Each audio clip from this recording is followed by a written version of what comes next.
Hello and welcome to MaxSurf Webinar 8, Video 2 on motions prediction using Seakeeper. We've taken a look at the basic theory. Now let's see how we can set up and use the program in practice. We first open our MaxSurf model and choose the number of sections that we want to use along the length of the model. And because the strip theory method uses conformal mapping to map a nominal section to the actual section, we need to choose the number of mapping terms that we should use to model our sections. We'll see in a minute how we check those sections. We can analyse monohulls or catamarans, and we need to set the demi-hull spacing of catamarans, but you should be aware that you cannot model trimarans, semi-submersibles or swaths with Seakeeper.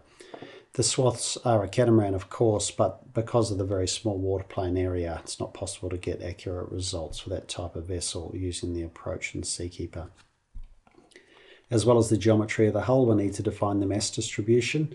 Seakeeper lets you input that as a radius of mass radius of gyration, or a gyradius, and it's typically entered as a percentage of the length and beam, so that's a non-dimensionalized version. The normal gyradius is the square root of the mass moment of inertia divided by the mass, and we then calculate that as a percentage of length and beam. For the pitch motions in the longitudinal direction, that value is typically about 25%, and for the transverse motions in the beam direction, that gyradius is typically 35 to 40%. There is a calculation spreadsheet included with Seakeeper. If you go to C, Program Files, MaxSurf, and Utilities, you can find it there. You also need to enter in some mass information, the center of the gravity and its vertical location. That's used in the response calculation, so that's very important. And it is important that the VCG you enter does give you a positive GM so that the vessel is stable. For the damping considerations, there are really two component parts to that. First of all, the heave and pitch damping. That's damping that occurs due to the vessel's generation of waves on the free surface as it moves up and down. In general, the method calculated internally by Seakeeper is going to do a good job for you. So you only need to enter in a heave pitch factor as an additional damping factor if you want to add more damping compared to what the standard calculation gives you. That value is calculated automatically for you for catamarans because it works out the coupling due to the position of the demi-hull off the centre line. In the roll motions, that's a different methodology. We calculate roll damping due to viscous effects, so that's not really modelled by the strip theory itself. And so we want to add in a total amount of roll damping due to different effects on damping. They could be roll suppression devices like fins or bilge keels, and they could also be variations in roll damping due to forward speed or large motions. The typical range of damping value here would be in the range of 0.05 to 0.2 for the roll damping factor. So notice that that's the total roll damping, whereas for heave and pitch it's just an additional value if you enter some. Next month we'll take a look at the details of how we calculate the roll damping more accurately, but the paper by Ikeda is a source of a good methodology which has been followed up by others over the years. We'll see also in one of the later videos how we can use the roll decay simulation to calibrate our damping values. The table on the right hand side here gives an indication of some typical damping factors at different speeds, the sorts of values you might see for a typical vessel.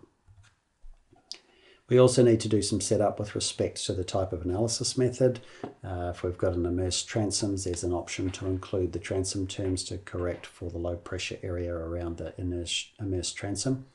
We can also choose different methods for calculating the added resistance. There's a couple of different methods there, one if we're just looking at head seas and another if we're looking at oblique seas.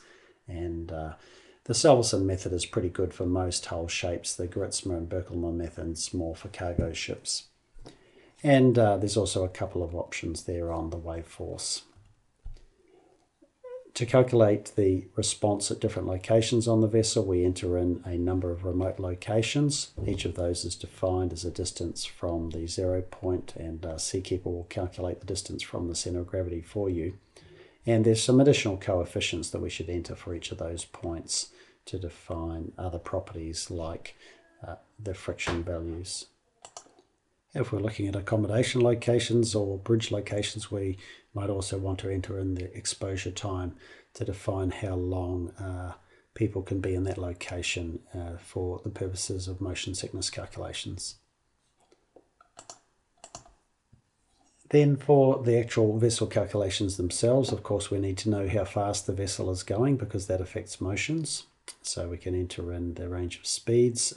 Seakeeper works best in a range of Froude number from 0 to 0.8. So for slender vessels, you can go up to the higher end of the range, around 0.8. For squatter vessels, you probably wouldn't want to go quite that high. But note that Seakeeper doesn't actually calculate the dynamic motions effects due to forward speed. So you need to be careful with planing craft. Also, you need to enter in the headings. The standard convention for ship motions is that head seas are at 180 degrees and follow seas at 0 degrees. And then, of course, we need to choose a sea state. There are a number of different sea state definitions or spectrum definitions. Brett Schneider, John Swap, DNV, and others, ITTC. Each of those is a definition of the distribution of energy in the wave at different wave frequencies. So most sea states will have most of the energy concentrated around its dominant wavelength, with a smaller amount of energy from low frequency waves and a little bit more energy from the higher frequency waves. So the whole sea state, of course, is composed of a whole range of frequencies. So that's all the data that we need to enter into Seakeeper, and the next video we'll see how we do that inside the program. Thanks for watching.